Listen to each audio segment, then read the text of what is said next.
It is Wednesday, which normally means we go back and look at what the Cavs have done on the court for the past week. However, since they played in two pretty meaningless games, this week is going to be more of a preview for what we'll see with the playoff series against the New York Knicks in round one of the NBA playoffs starting on April 15th.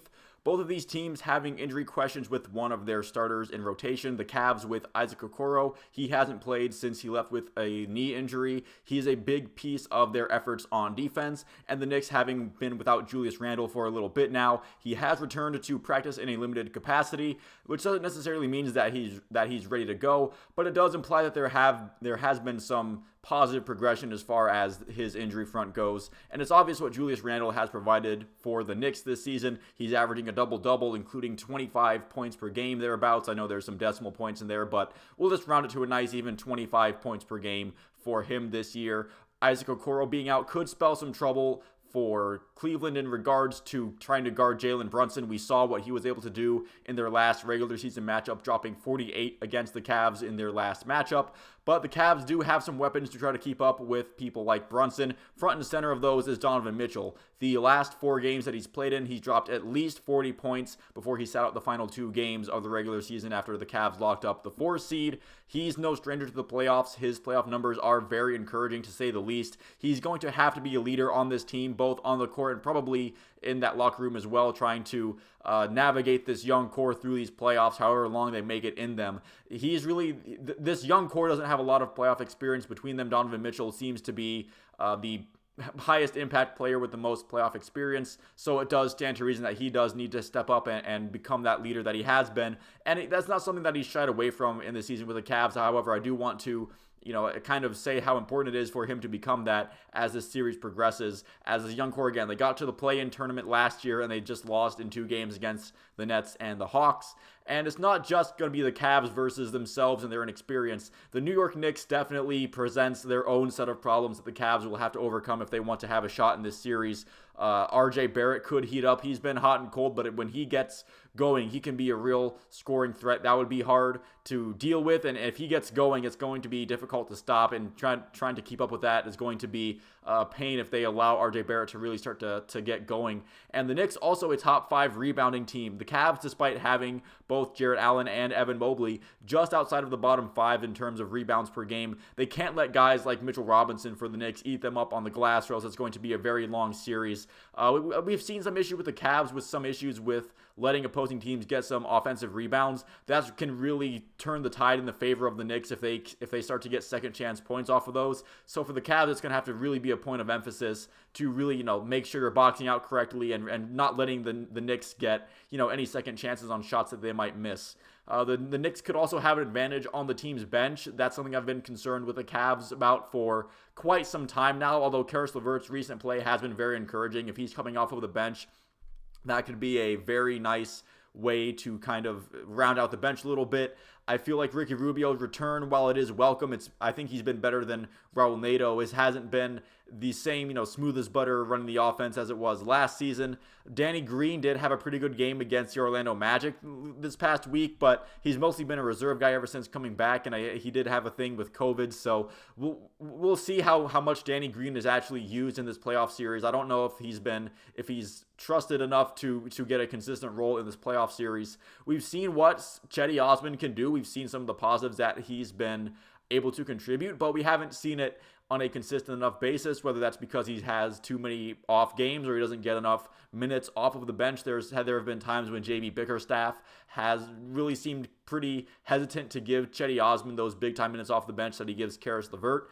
And on the Knicks, you have guys like Quickly and Hart who could pose as pretty big threats coming off the bench that have stepped up for the Knicks and been a big reason why they've had the season that they have had.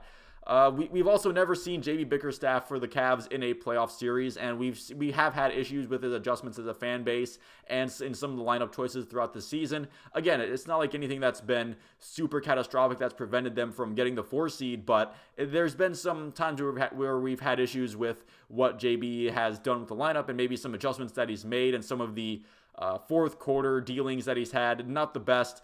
But, that's kind of the negatives going in for the Cavs. I will try to put, a positive spin for the Cavs because it's not like the Cavs have nothing good going on.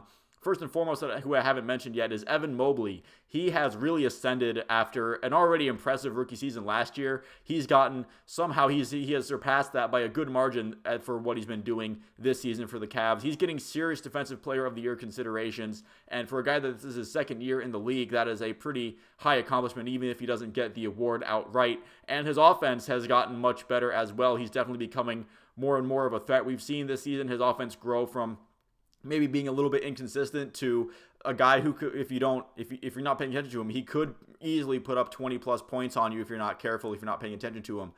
Him and Jarrett Allen in the front court have contributed to the Cavs' top defensive rating. I do feel like sometimes the Cavs' defensive rating gets a little bit over talked about. I know they have a very good defensive rating and it's tops in the league and all that, but I feel like sometimes we've seen that this Cavs, they're just one or two pieces away from that defensive rating not really meaning much, and that's what I'm getting to with, that's what I've been mentioning with Isaac Okoro being out. Okoro has had a huge major impact on the defense, and if he's not playing, if he's not at 100%, that might be an issue for the Cavs down the stretch. Now, even if Julian Randle does get back and he does play in game one, he might not be 100%. That might be something that the Cavs could take advantage of. Maybe his minutes aren't as productive as they usually would be. Something that I'm hoping to see from the Cavs in the playoff series is a better version of Darius Garland in this series than we got in the play-in tournament last season, where I feel like Darius Garland really had a lot of tried to do a little bit too much, and not a whole lot of it clicked in that play-in tournament, especially in that game against the Hawks, where it kind of felt like it was him on an island doing things that just weren't working out. Maybe now with Donovan Mitchell in the backcourt with him, and if guys like Karis LeVert and Cedi Osman can step up and help with the scoring, maybe Darius Garland can focus a little bit more on being a distributor, and of course getting his buckets when he can get them, because Darius Garland obviously can score very well when he's on. But if he's having an off night, I don't want him to try to force something that isn't there when he has teammates around him who can more than pick up the slack if he's not having the best scoring night. But if Darius Garland can flip that switch, I feel like this Cavs offense should run pretty smoothly. Overall, I think this is a very even series. That is expected as a 4 and a 5 seed, but sometimes those can be seen as kind of a mid-off between two teams that you aren't really expecting to do a whole lot else otherwise. Honestly, I think this is a case of two really solid teams in this Eastern Conference facing off.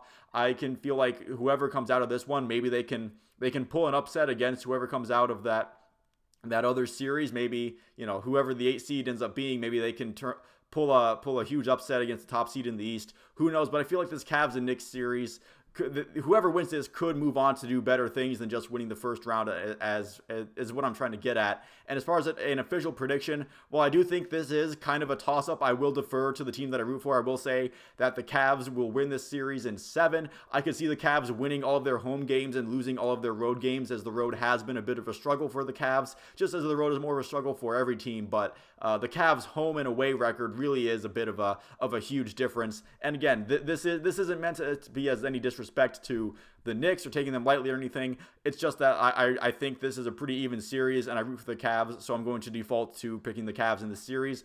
But anyway, let me know who you think's going to win down in the comments below. Thank you for watching this far if you made it into the video, and I will see you at the next one.